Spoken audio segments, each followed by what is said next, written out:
Taylor, Era by Era, written by Caroline Sullivan. I listened to the audiobook via BorrowBox, which is a service you can get through the library service in the UK. I am not a big Taylor Swift fan. I am in my early 40s, so it's fair to say I'm not really the target audience, so she passed me by to a fair extent. Now, you have to know who she is if you live in the Western culture, because she is ubiquitous, she is everywhere, and my brother owns a few of her CDs. I have access to more than just this, but this is what I can get my hands on right this second in time. But trust me, my iPod is full of several albums, and I in the past have neither liked or disliked her music. I was just fairly indifferent towards it, with one or two songs popping up making me think, yes, that is good. The 1989 album was the best of them, in my opinion, and it's only recently I have got onto Apple Music. I have put her music on my phone, the newer stuff, and I think what happens is it just worms its way in, and it does get better the more you listen to it, and it just kind of slowly goes from indifference to, yes, that's quite good, yes, I do like this, yes, that is good, yes, this is actually really good. And I think it just, one of my complaints was that her lyrics are very like diary entries, which is a well-known phrase, everyone says that about her music, which I didn't think was necessarily a good thing, because the lyrics are a wee bit, they lack a certain amount of melody, they are a little too wordy in a way that isn't necessarily very musical, and the actual music itself didn't have very strong melodies, and it felt like there was quite a lot of repetition, as though they create the same they have a 10-second melody section and we just repeat that 10 seconds constantly. There's a lack of development. That's the impression I got. But as I say, it just worms in and into your head, and you get more and more used to it the more and more you listen to it, and it becomes more and more attractive to listen to. And I have just developed more and more of a taste for it. So I have kind of in the last few months become more enthusiastic, and I have changed my opinion on the best album. 1989 is probably her second best album in my opinion. Her best one is Midnight. I get a sense of it being almost like ambient music. It's atmospheric, and it reminds me of a band I really like called Au Revoir Simone, who did very wispy, gauzy, atmospheric, ambient songs, and Midnight really harks back to that. So I'm quite into Midnight. I really like Lavender Haze. That song in particular really works well. I think Antihero and Karma are on that album, and those are songs that have definitely jumped out. So I have, almost despite myself, become a bit of a fan. I've also seen the concert film on Disney Plus, and that was fine. I didn't think, oh my goodness, that's amazing, but you know, it was good. So now we come to the audiobook, which is a biography. It's about 8 hours in length. It's a solid biography. It's not what I believe they call a hagiography, which is when it's all just, oh, this is amazing, there's no criticism. This is more neutral in tone, with a definite slant on the positive, but it does not shy away from anything negative.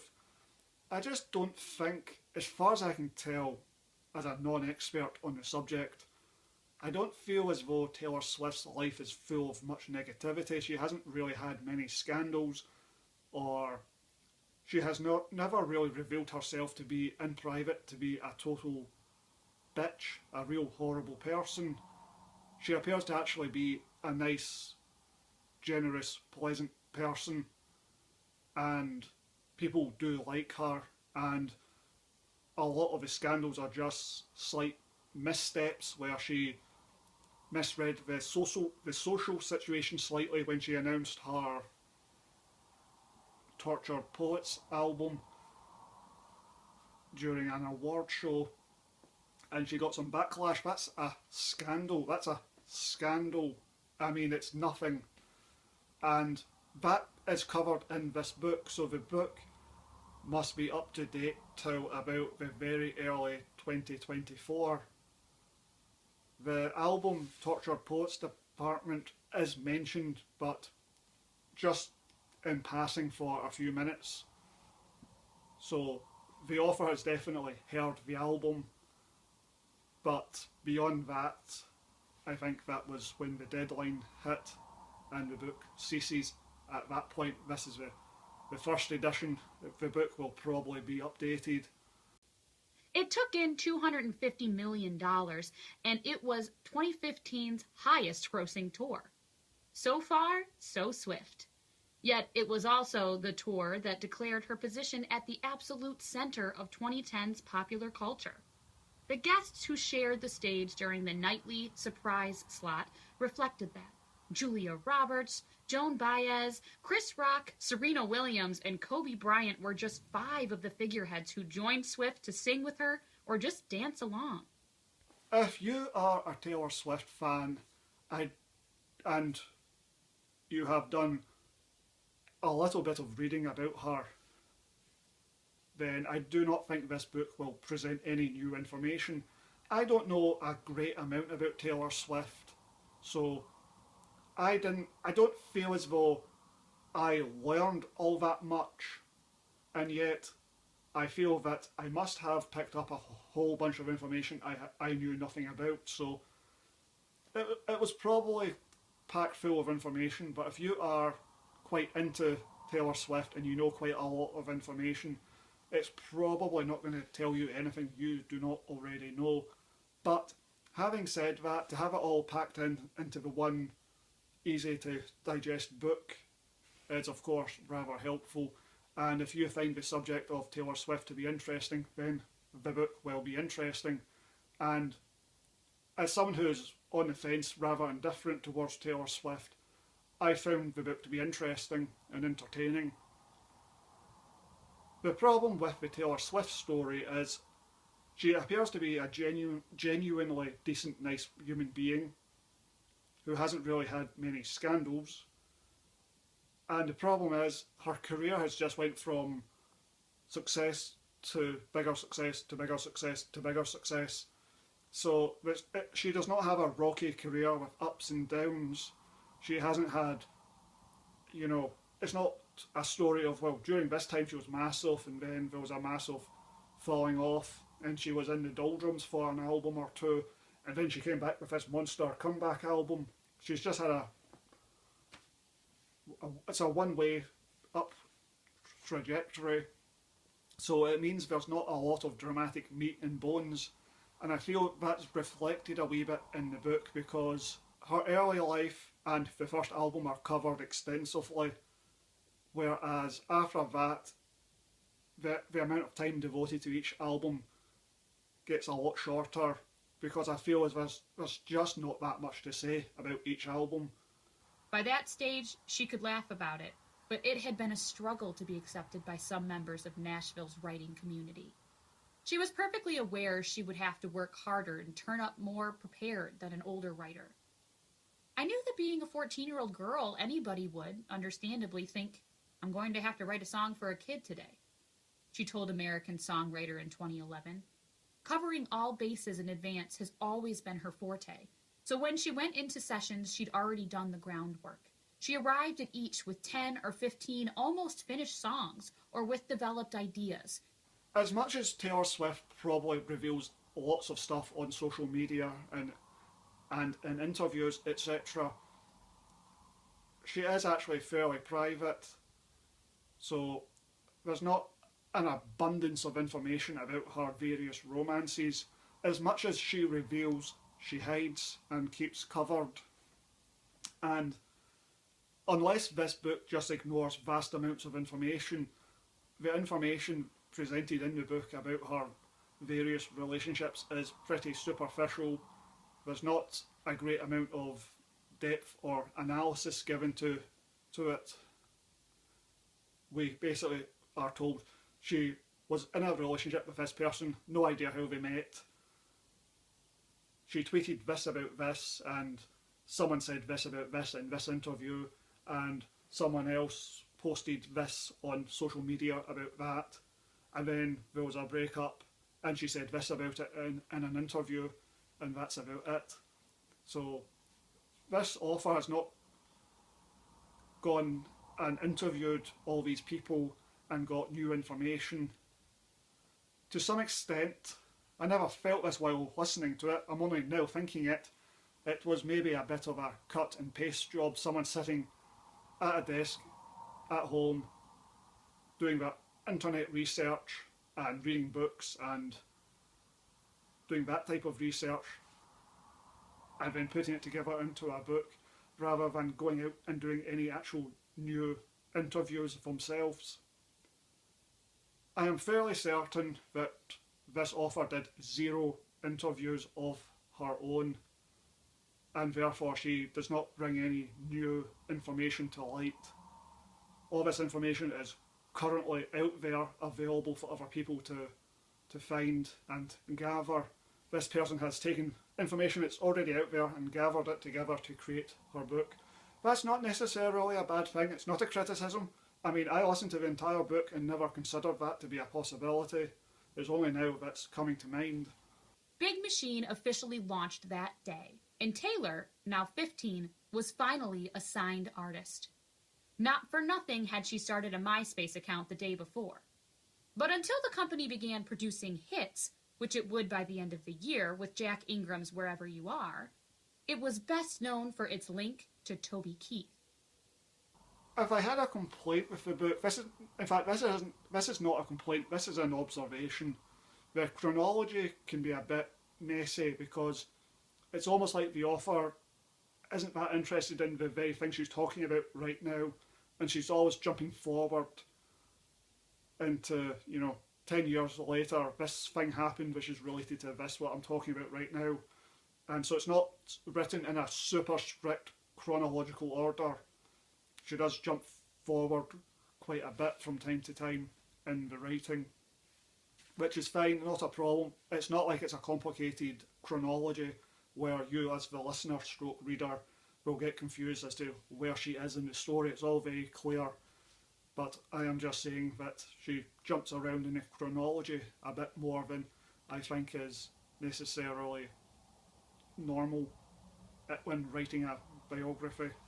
Simple expedience often dictated her working methods. Though she started writing in the summer of 2008, she did the bulk of it in 2009/10 while touring Fearless.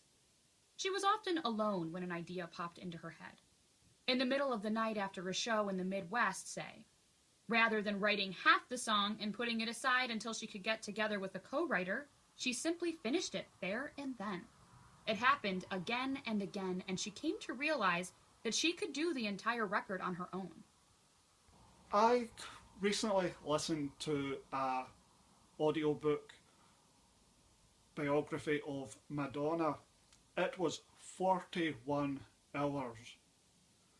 Now, there was a lot to like about that, but 41 hours is really pushing it, and the book was filled with a lot of information you really did not need to know, especially descriptions of every single stage show Madonna did. So this book, this Taylor Swift book, was far more entertaining, and I think the Taylor Swift career to some extent I'm not a Madonna fan. It was just curiosity why I bought that audiobook more than any real interest in Madonna herself. So, in comparison between these two books, the Taylor Swift book was more entertaining, and I personally prefer Taylor Swift, and I think Taylor Swift's career, although far less eventful, is more interesting than Madonna's. Madonna has ups and downs and all these different, well, she reinvented herself every couple of years, etc., etc., which Taylor Swift has not really done. The wide release of Shanghai Surprise was a disaster. The pre-release publicity had been so bad, with recriminations flying between the parties, that its failure was assured. The Rolling Stone headline read, "Madonna First Flop, Shanghai Surprise a bona fide bust." Madonna, A Rebel Life by Mary Gabriel is a fairly patchy book. You definitely get value for money. I mean, 41 hours. That is one of the reasons why I bought it, because, well, you get value for money. Unfortunately, there is quite a bit of bloat. I know of her, obviously, but my interest is pretty low. But I am interested in pop stars and rock stars and the music business, 80s, 90s, noughties, all this. The artist herself doesn't have to be of any great interest, just the whole world of the music industry, of being a massive pop star, that is interesting to me. So that's where my primary interest is. And the book's fine, but at 41 hours there's a lot of bloat. She describes every concert show in incredible amounts of detail. It's tedious to listen to an audiobook of it, really hard going. I cannot imagine someone reading this, because reading takes a bit more effort than listening to an audiobook, and I cannot even begin to imagine sitting there writing this stuff. So there's maybe like 12 stage shows she has to describe, and I mean in laborious detail she describes it. What the songs are, what the staging is, what the dancing is, who the dancers are, what's on the video screens, all this is getting described in amazing detail, and who cares? Who is interested in this? Her career is long and varied, so it gets into all the details, and I just don't find Madonna ultimately all that interesting. Something about her just doesn't intrigue, and I listen to a bit of her music to see if after or during listening to this audiobook if I could get into the music, and it remains highly indifferent, just sort of there. None of it impacts me, none of it makes any impression. I just find the music to be totally banal music of no great interest. Whereas Taylor Swift's music is far better than Madonna's music, in my opinion, and I feel that Taylor Swift's music insinuates and worms its way in, and it gets better and better the more you listen to it. So as the years pass and the listens accumulate, it just gets into you and gets better and works more, becomes more powerful, has more impact, and it's quite subtle music for such a big, massive country stroke pop star, and she is the biggest star of them all. Her music is fairly subtle, doesn't beat you over the head. At least a large amount of her music is quite, I wouldn't use the word subdued, but on the quieter side. As I've already said, there isn't massive melodies, massive choruses, in my opinion. It's quite restrained, But I think that becomes its secret power, and with time it reveals more, it opens up, and there's more to it than it first seems. There's more depths to it. I am not someone who actually listens to albums much nowadays. It's all about shuffle, and her music works really well on shuffle in between the bigger, brighter pop songs.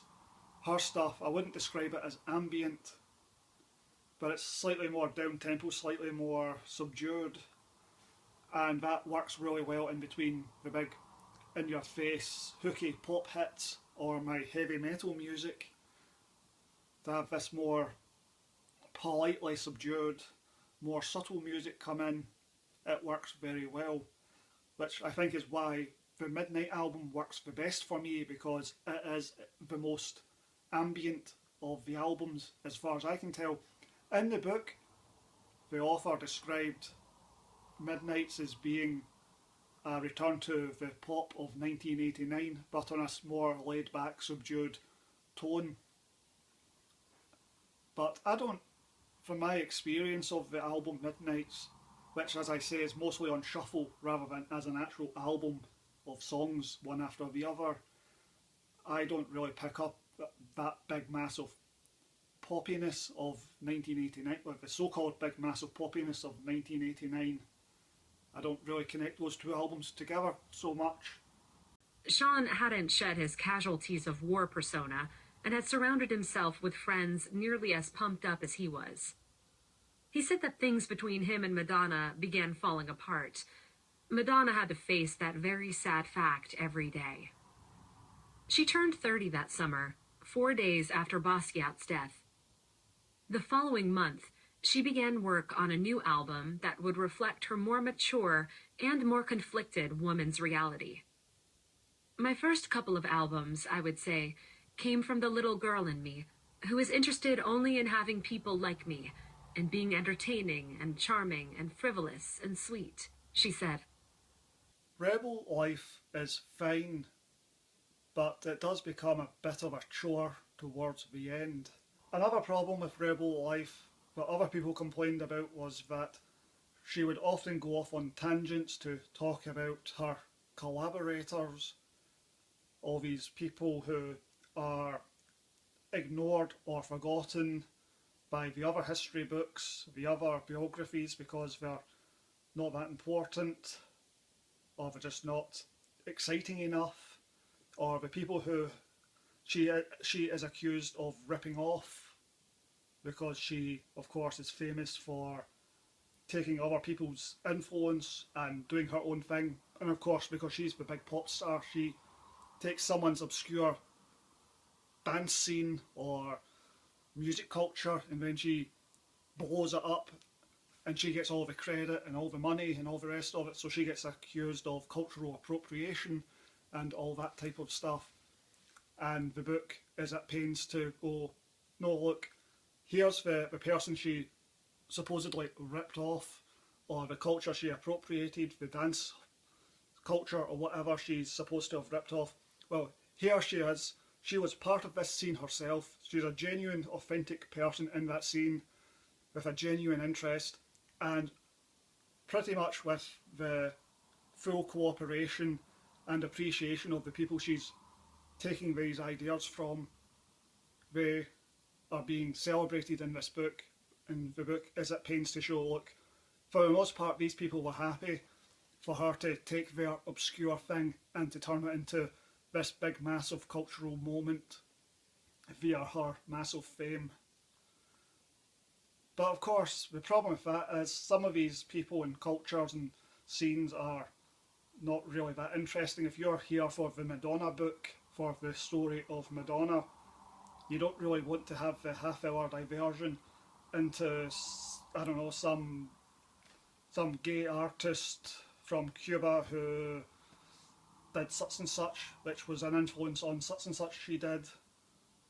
You know, let's just stick with Madonna. I'm here for Madonna. This other person, this obscure person I have never heard of, I don't care. I'm not interested. So that's more bloat. I wasn't so bothered by it. If I was reading the physical book and I had to put the effort into reading it, I would almost certainly probably have skipped most of those pages. But as an audiobook, you can just, I wouldn't say switch your mind off, but you can just not pay too much attention and it will float by with minimum effort on my part, and eventually it will be over with. So I listened to the whole thing, but if I was reading it, I may have skipped a few pages, especially all those descriptions of the stage shows. Donna DeLory flits around with a feather duster and maid's outfit when she and Nikki Harris aren't singing backup. Madonna, meanwhile, transmogrifies from Marilyn to Veronica Lake to a living Tamara de Lempicka painting to Lana Turner to Marlene Dietrich. Fincher was in his element in the video because of his own love affair with 30s and 40s Hollywood RKO black and white movies. It was an inspiration he would nurture for decades, the artifice and the artistry that seduced the public, while beneath them, the machinations of the movie business destroyed lives. The book is too positive. It always gives Madonna the benefit of the doubt and says, well, she was in the right, her motives were good, she wasn't being greedy. It definitely oversells the concept that Madonna was an artist who was not motivated by fame and money. Now, I don't know much about Madonna, but if there's one thing I think of a money-grabbing, materialistic, fame-obsessed woman. That's what she is in my mind. For this book to say, no, definitely not. She was all about the art, the fame and the money and the material possessions were of very little importance or relevance and were not a motivating factor or important to Madonna. And it says this constantly in the book, and I every time think, no, that absolutely does not jive with what I know about Madonna. She said she was honored to receive the award, but felt she didn't deserve it because it is easy to lend your name to a celebrity fundraiser if you're famous, and it's very easy to donate money to AIDS research if you're rich. The book is too positive. It's always giving Madonna the benefit of the doubt, and after a point you do become a bit, you can be a bit more critical than this. Just because you're being critical doesn't mean you're sticking a hatchet in Madonna's back. But there are times when a little bit more critical distance here would have been appropriate, because some of it's a bit over the top. It's too generous to Madonna, to her artistic abilities, to her career, her achievements, and Madonna's behaviour as a person. I would give Rebel Life 6 out of 10. She could have stuck with what had worked before. That almost happened. Writing in her spare time on the Speak Now tour, Taylor came up with a batch of songs that she demoed with Nathan Chapman. Scott Borchetta liked them and assumed that was the new album right there, more or less done and dusted.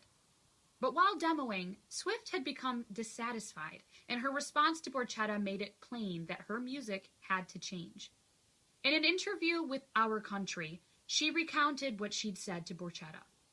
Taylor Swift certainly had a very easy start in comparison to most people, because her family was wealthy and her parents just essentially saw her talent straight away and said, yes, we will back you straight away without any reservations, and they gave her this amazing launch pad. But she is more or less self-made. She is not a nepo baby in any shape or form. And I do think she comes out of this book, which is not fawning. It's not all, oh, Taylor Swift's this super amazing great person. Although the book has a positive slant on the Taylor Swift story. I mean, I don't even think the Taylor Swift story can be given a negative slant. The impression I get from this book, and from anything else I've heard, she is an authentically decent, nice person. It saw Swift complete her transition to pop, resoundingly defy the 2010s trend of declining record sales, and flex her activist muscles when streaming services allowed listeners free access to music on ad-supported free tiers, thus shrinking the number of paid album sales drastically, as she wrote in the Wall Street Journal in July 2014. The cherry on the cake was being named, with new boyfriend Calvin Harris the highest paid celebrity couple of 2015. Taylor Swift comes out of this book looking good. This is not some hit job. The author does not have an axe to grind. And I get the impression that even if you did have an axe to grind about her, if you were to write a biography, you would really struggle to find anywhere to bury the hatchet, because she appears to, I mean, when you're going from success to mega success like she is, I guess it's very easy to be a nice person because everything's breaking your way.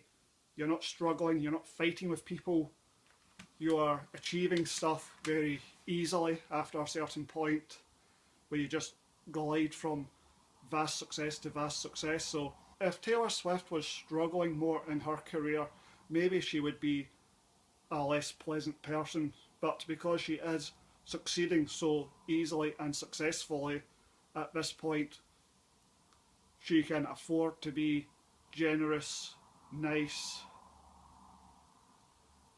magnanimous, and just generally not be a horrible human being. But anyway, if you read or listen to this audiobook, she will come across as a nice person. So if you are a Taylor Swift fan, I can't think of any reason why you should not seek out this book or audiobook. It is certainly well written and entertaining, and it does not do anything to harm your appreciation of the artist.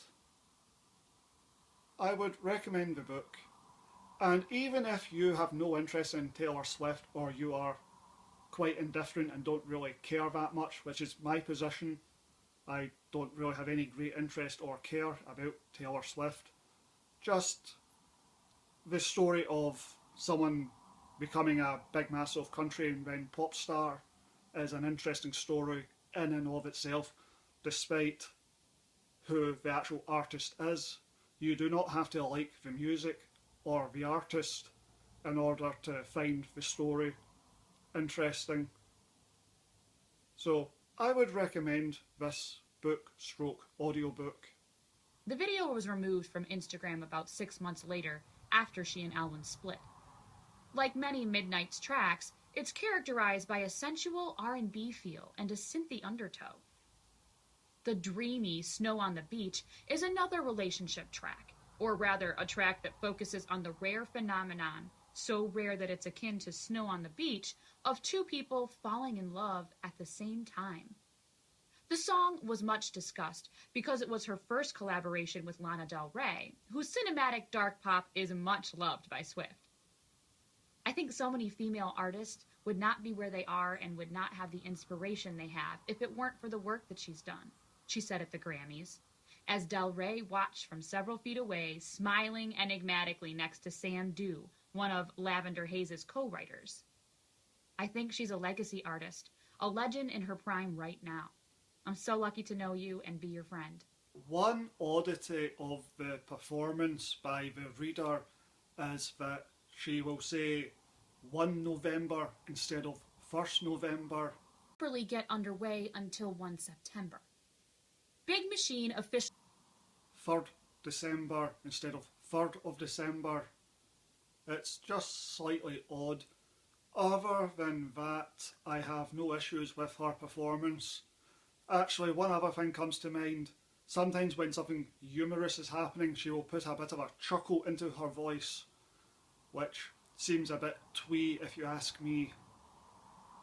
If you are into Taylor Swift and you would like to just spend time in Taylor's world, This is a nice, cosy listening experience, and I assume the book would be similar. A number of fans deemed the line to be important in a history-preserving sense because it was part of the original work. Swift was open about Innocent, a pedal-steel accented country ballad being about Kanye West. More than that, it wasn't just about him, it directly addressed him. After the VMAs incident, she took her time working through her feelings and came to realize that writing a song would enable her to let it go. Innocent extended an olive branch, telling West that his onstage outburst didn't define him. He was an innocent soul. She comes across as a nice person. I guess it's a case of, I give back what you give me. If you are nice and pleasant and polite with me, I will be the same with you. If you are going to be a rude asshole, then I will be a rude asshole back to you. My favorite thing about working with the Youth Academy wasn't being on stage, but going to the cast parties afterward. There was a karaoke machine, and once she discovered the delights of singing to music, her mindset underwent a definitive shift. Years later, she said that when she was a kid, singing country karaoke gave her more joy than anything she had previously known. It was then, also, that people began to detect a country twang in her voice. Presumably, it had come directly from listening to the likes of Faith Hill and the Dixie Chicks. I would give the Taylor Swift book 7 out of 10. That sounds quite harsh. I just don't think the book's anything remarkable. It's not a special book. It's a good book. If you are a Taylor Swift fan, you would probably read this book or listen to the audiobook multiple times and you'll get a lot out of it. So if you are a big fan of Taylor Swift, then it's like a more closer to a 9 or even a 10 out of 10. I really don't think you could be disappointed by the book unless you are expecting big revelations and new information that you have never heard about before. I don't think that you're going to find anything specifically new. It's all available information that if you are paying quite a lot of attention, then you should probably know all this information already.